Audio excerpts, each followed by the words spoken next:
नमस्कार, जय श्री महाकाल। मैं पंडित शेषनारायण आचार्य।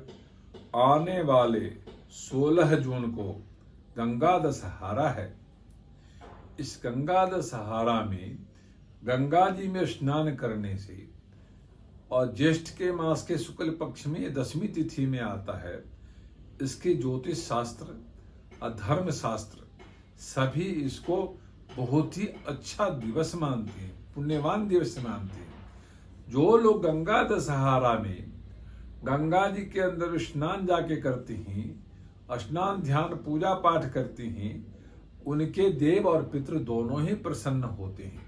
गंगा ऐसा एक पवित्र चीज है जो सभी वस्तुओं को दोष को निवारण करती है, सभी प्रकार के पाप को धोती है और उसके पुण्य के रास्ते में चलाने में सजग होती है। यदि कोई देव कर्म होता है तो गंगा जल का जितना महत्व है उतने ही महत्व जो पितृकर्म होता है उसमें भी होता है।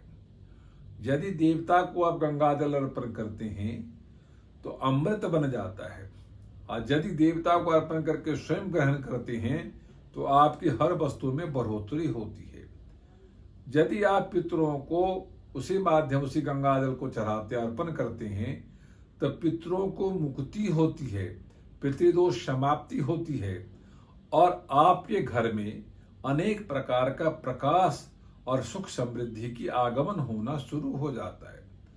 शास्त्र मानता है जो गंगा दशहरा वाले दिन गंगा जी अपने आप में 16 कला से परिपूर्ण होती है। तो जो लोग गंगा जी में जा करके और डुबकी लगाते हैं तो अपने नाम का डुबकी लगाते हैं, अपने पितरों के नाम का डुबकी लगाते हैं और अपने देवता इत्यादि के नाम का डुबकी लगाते हैं, तो उसका अनेक प्रकार का फल की प्राप्ति होती है और सभी प्रकार का पाप नष्ट हो जाता है जो जाने अनजाने में आपके द्वारा हो गया है। तो शास्त्र मानता है गंगा दशहरा वाला दिन इतना पुण्य व प्राप्ति करने वाला दिन है, तो जितना ही आप उसमें स्नान कर लें उतना ही आपके लिए कम है। तो इसमें 3 प्रकार का स्नान होता है। पहला स्नान होता है जब पुष्पादि हाथ में रख करके और देवता का ध्यान करके पुष्प अर्पण करके स्नान करना चाहिए, जो आपको देवता का अर्पण माना गया है। दूसरा स्नान होता है जब हाथ में तिल और पुष्प ले लीजिए, अर्पण करके स्नान करेंगे तो पितरों के लिए अर्पण स्नान ध्यान माना जाता है। चौथा, आप अपने हाथ में चावल और फूल ले लीजिए और कुछ मीठा रख के अर्पण करते हैं, तो आप अपने लिए स्नान करते, अपने परिवार के लिए सुख समृद्धि के लिए स्नान करते हैं।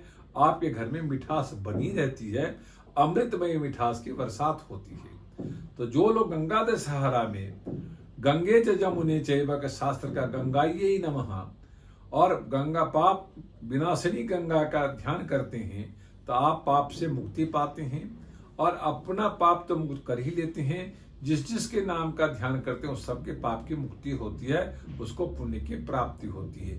जब उसी टाइम आप देवता की ध्यान करके करते हैं तो देवता का स्नान कराने का, देवता का फूल से सभी प्रकार का पूजा करने का सभी का महात्मा और महिमा मिलता है, फल मिलता है, ऐसा शास्त्र का कथन है। तो आप जरूर ब्रह्म मुहूर्त में स्नान करें। आप सुबह 4 बजे से लेकर 7 बजे स्नान करें, फिर सूर्योदय 7 से लेकर के 11 बजे तक स्नान करें, फिर 1 बजे से 3 बजे तक स्नान करें, फिर 4 से 7 बजे स्नान करें। तो सभी स्नान का अलग अलग महत्व है। पहले यदि आप स्नान करते हैं, ब्रह्म मुहूर्त में स्नान करते हैं तो आपको मोक्ष मिलता है। जब सूर्य के सामने करते हैं तो आपके धन की प्राप्ति होती है, और 1 से 3 बजे के भी स्नान करते हैं तो आपको दोष से मुक्ति मिलती है, और 4 से 7 बजे के स्नान करते हैं तो पुण्य के रास्ते पे चलते हैं और पाप से विमुक्त हो जाते हैं। ऐसा शास्त्र का मानना है। ये वीडियो यदि अच्छा लगा हो लाइक करना, सब्सक्राइब करना, शेयर करना ना भूले। ओम शांति।